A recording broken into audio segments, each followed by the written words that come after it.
Just that moment of, just being at Augusta, hitting the first tee shot. I actually birdied 13. Oh, 13, yeah, with the creek in front. Yeah, creek in front. Yeah. Around there on the Sunday down the business end, you're like, I birded that. But it's honestly magical. Like walking down to Amen Corner, it just had like this mist over the water. It was just like, I've seen it so often, and then when you're there in person, it just didn't disappoint. It was just magical to be there.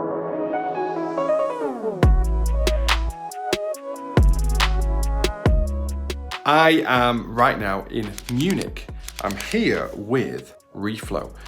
I am filming for Reflo with none other than Harry Kane, England's record goal scorer, Tottenham Hotspur's record goal scorer, and he's currently absolutely ripping it up here in the Bundesliga in Germany. And let's see what today brings. Today we're at the Reflo Harry Kane launch day, and we're going to be talking to Harry about what's in the bag. But first of all, if you like the look of this bag, you can win it if you just check the details in the description below. All the details are there of how you can win this signed bag from the main man himself. Harry, we're going to be talking a little bit about what's in the bag. Yep. So you've got kind of a full bag here. Yep. Tailor-made. Yep. Do you want to start with the 3 and the 4 irons? They're slightly different, aren't they, to the rest of the irons? Yeah, so 3 and the 4 iron, I've got the P790s, just with a bit more of a cavity back, so probably a little bit more like a driving iron. I like to use the 3 and the 4 off the tee especially, try and keep it in play. So that's why I've done that. And then with the rest of the irons, it's the P7 MCs. Nice. From what I've told, a bit more control. I don't know if that always works for me, but yeah, been loving them to be fair, been hitting them really well. And then yeah, coming down to the wedges, kind of got the 60 degree, 56, 52, and obviously got the pitching wedge 46 degrees. I kind of had the 46 kind of a little bit more skinny. When I was looking down at the pitching wedge, sometimes it looked a bit thick. Yeah, the wedges in the sets can always look, I mean, they look so bladey as well, don't they, down the 46? You've got to get the strike absolutely perfect. So at the top end of the bag, you kind of mentioned you've got 3 and 4 irons, a bit of driving iron. Is that because you're massive off the tee, or are you just inconsistent with the driver? I hit a decent length, I hit a decent way, so I'd always hit the driver pretty well. Not a massive fan of the 3-wood in general, which is probably why I lean more towards the 3 iron off the tee rather than the 3-wood. The 3-wood I'll use, if I'm trying to get to a par 5 or... Do you prefer that then off the deck rather than the tee? I think so, and I just think the difference in distance between probably my 3 and my 3-wood is not too much, so say it's 20 yards or so, I'd probably feel more comfortable trying to stay in play with the 3 iron. And then obviously we've got the stealth in both the drive and 3-wood, so I'd probably say the 3-wood's my least favourite club in the bag, so I try and stay away from it. In fairness, it's a hard shot to use, especially because it's quite a narrow face. Yeah. And you kind of tee it up, and it's really easy to get underneath it, really easy to kind of miss-hit it. Yeah. Obviously, you can say the same about the 3 iron, but I think 3 irons sometimes just sit a little bit easier behind the ball, don't they? Yeah. Especially when you're a player as well, so you're off what, scratch? I'm a 3 handicap. 3 handicap. Okay, so you're a player, so you can kind of quite comfortably get around with the old 3 iron as well. A bit more room for error, like say if you chunk it a little bit, especially with the cavity back, it'll kind of keep it in play. Yeah. So. Under these lovely little Reflo head covers as well. Yeah, they're nice. They're actually like old. Old t-shirts, or old polo shirts, or old jumpers, they turn them into head covers. So that's so good. That's so good. Pretty unique. In terms of playing golf in the UK, have you got a favourite golf course? I love playing Wentworth, the West Course. Really tough test. Beats me up all the time, but love that challenge. And obviously they have the tournament there and everything, so you get to watch it. You've played in that a few times, have you? I've not played in the actual pro-am of it. Have you not played No, in the pro-am? I've always been training or playing, so I've never got a chance to do it. But that's like a bucket list pro-am, isn't it? Yeah, everyone says it's the best one, so love that course. I'm a member of Queenwood, which is a fantastic course, and Beaverbrook as well. So they're kind of my 3 that I kind of go to and always lean towards. So you ventured up to like Scotland much and like the links Yeah, so I've done it a bit. I've done St Andrews quite a few years ago now. Just the history in that place is magical, being on the first tee, and you get a few people watching you there.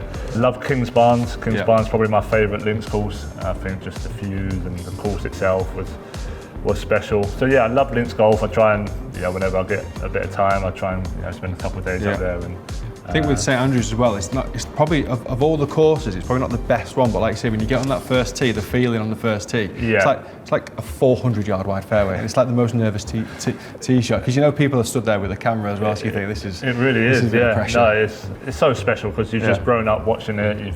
You know you know, hole 1, 18, 17. Yeah, when you get to the middle, it's probably not, you know, holes you're going to remember, but I think just you are gearing up for 17, 18. That's what I mean. You're just kind of you're starting off, and the course is fairly like open as well. So, you know, if you're playing well, you can actually score pretty decent there. So I didn't when I played. The rain was coming down and sideways. Proper Scottish weather. But it's a good way to play it because you get to play it in kind of its full glory.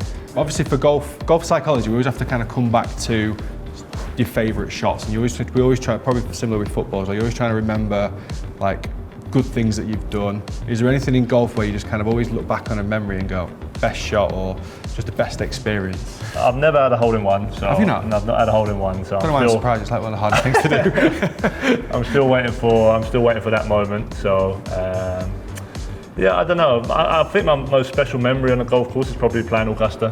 Right. I've got to play Augusta, which was again bucket list stuff. Yeah. Just to be there on the grounds. I watched it on the Sunday, and then I was able to play it on the Monday, the day after the final day of the Masters. So the course was class, perfect condition. We had great weather. Full Sunday setup. Full Sunday pins, everything. We didn't do the tees, unfortunately. They kind of put you forward on the member tees. So, but yeah, just that moment of, you know, just being at Augusta, hitting the first tee shot, Amen corner was I actually birdied.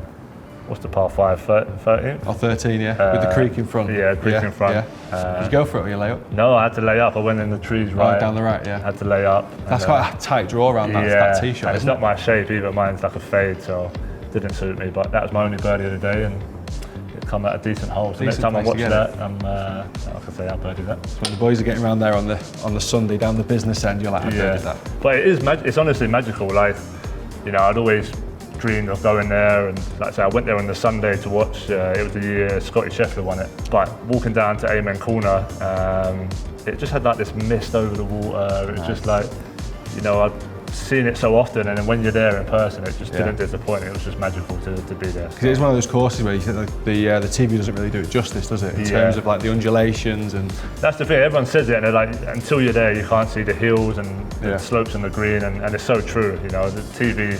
I mean, TVs now are great, and you can see as much as possible until you're literally there. And it's like the 18th hole is like, you know, straight up a massive hill, and it's hard to kind of capture that on TV. Yeah, certainly from years ago you couldn't tell, but now actually with the way the camera is, it literally looks like they are hitting up a vertical hill. It is indeed. It's outrageous.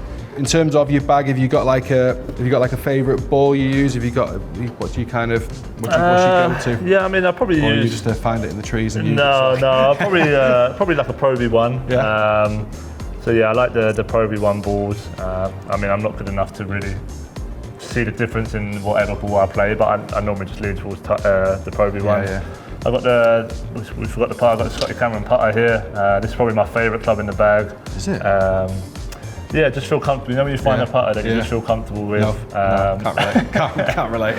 And I mean, putting is so important in golf. Like it really is the difference between, you know, a low handicap and a mid to high handicap. And yeah, got this probably maybe about 6 years ago now.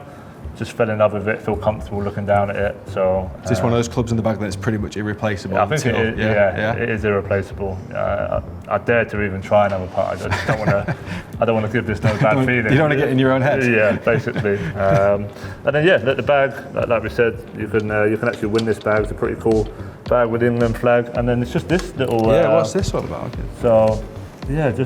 So basically, my wife Kate, probably about 12 years ago now, she got me this to basically say, you know, that she can be with me on the golf course wherever I go. And this lasted pretty much 12 years through rain, through wind. It's not like a reminder to get home if you've been out. The fact she gave me a pig tells our own story, but I'll keep that private. But no, it's just a cool thing. It kind of, it's just nice to have on there. The kids now love it, and they find it funny that, you know, I'll carry a little toy pig around with me, but just to know that they're always in my thought, even when she allows me to play golf. That's a nice way to end the video, isn't it?